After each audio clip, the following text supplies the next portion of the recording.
নমস্কাৰ, মই মৃদুল কুমাৰ বৰা। পেছাত মই এজন ব্যৱসায়ী। খুব ধুনীয়াকৈ মোৰ ব্যৱসায় চলি আছিলে। সুন্দৰকৈ ব্যৱসায় মই খুব সৰুৰ পৰা আৰম্ভ কৰি যথেষ্ট ডাঙৰ কৰিলোঁ। ব্যৱসায়ত লাভ কৰিলোঁ। নিজা মহানগৰীত নিজা মাটিও কৰিলোঁ। কিন্তু হঠাতে কি হৈ গ'ল ক'ব নোৱাৰোঁ। এটাই সিফালৰ পৰা কিবা এটা ব্লকেজে যেন মোক আগুৰি ধৰিলে। গোটেই ব্যৱসায় বন্ধ হৈ গ'ল। ব্যৱসায়ত বহুত লোকচান হ'ল। ইমান লোকচান হ'ল যে মোৰ একেবাৰে ৰাজহাড় ভাঙি যোৱা নিচিনাকৈ লোকচান হ'ল। মই সাংঘাতিক ডিপ্ৰেশ্যনত ভুগিলোঁ সেই সময়লৈ। এনেকুৱা আছিলে যিখিনি বন্ধু বান্ধৱে মোক চাৰিওফালৰ পৰা আগুৰি ধৰি আছিলে, সেই বন্ধু বান্ধৱী যেতিয়া মোৰ ব্যৱসায়ত লোকচান হ'ল এটা সিফালৰ পৰা, মোৰ হাতত টকা পইচা নাইকিয়া হ'ল, মোৰ মাটি বিক্ৰী কৰিব লগা অৱস্থা হ'ল, সকলো বন্ধু বান্ধৱ লগ বন্ধু গোটেইখিনি মোৰ পৰা আঁতৰি গুচি গ'ল। একদম সম্পূৰ্ণ অকলশৰীয়া অনুভৱ কৰি মই খুব হতাশাত ভুগিলোঁ। তেনেকুৱাতে মোৰ এজন বন্ধুৱে যাদু সম্ৰাট বিক্ৰমৰ ওচৰলৈ মোক লৈ গ'ল। তেখেতক মই গোটেই ঘটনাখিনি মই সবিশেষ তেখেতক বিৱৰি ক'লোঁ। তেখেতে যিখিনি মোৰ চালি জাৰি চালে, এষ্ট্ৰলজিকেলি তেখেতে মোক খুব ডাঙৰ উপদেশ কেইটামান দিলে। তেখেতে কেইটামান ৰিমেডিজ দিলে, কেইটামান কাম কৰিবলৈ দিলে। গোটেই কামখিনি কৰাৰ পিছত মই আচলতে আকৌ আগৰ জীৱনটো ঘূৰাই পোৱাৰ নিচিনাকৈ পালোঁ।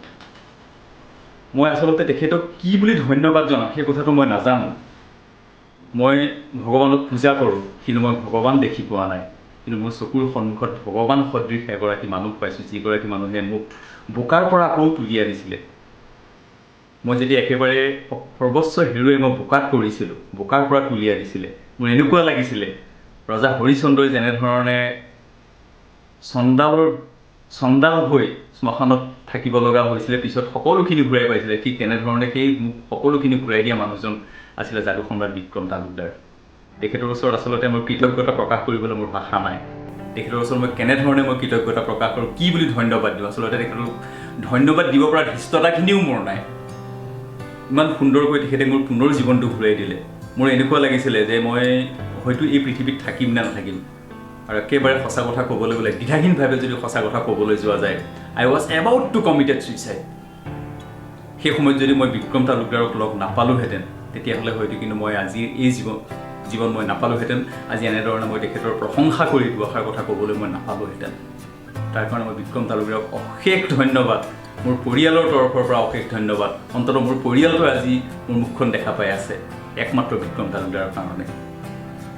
ইমান এজন হতাশাত ভগা মানুহক, ইমান শাৰীৰিকভাৱে দুৰ্বল হৈ যোৱা মানুহক, ইমান মানসিকভাৱে ভাগি পৰা মানুহক, ব্যৱসায়ত ইমান লোকচান খাই একেবাৰে ডুবি যোৱা মানুহ এজনক যে উঠাই আনিব পাৰি, সেই কথাটো মোৰ জীৱনত যদি মই নিজে নাপালোহেঁতেন, কোনোবাই ক'লে কিন্তু মই বিশ্বাস নকৰিলোহেঁতেন।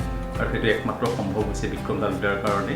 তেখেতৰ ওচৰত মই ইয়াৰ পৰাই মই তেখেতক নমস্কাৰ জনাইছোঁ, যিজনে মোক পুনৰ জীৱন দিলে, যাৰ সহায়ত আজি আকৌ মই মূৰ দাঙি থিয় হ'ব পাৰিছোঁ, সকলোৰে সন্মুখত আকৌ মই আহিব পাৰিছোঁ, আকৌ মোৰ আগৰ সন্মান মই ঘূৰাই পাইছোঁ, আগৰ প্ৰতিষ্ঠা মই ঘূৰাই পাইছোঁ, আগৰ অৱস্থাটো মই ঘূৰাই পাইছোঁ।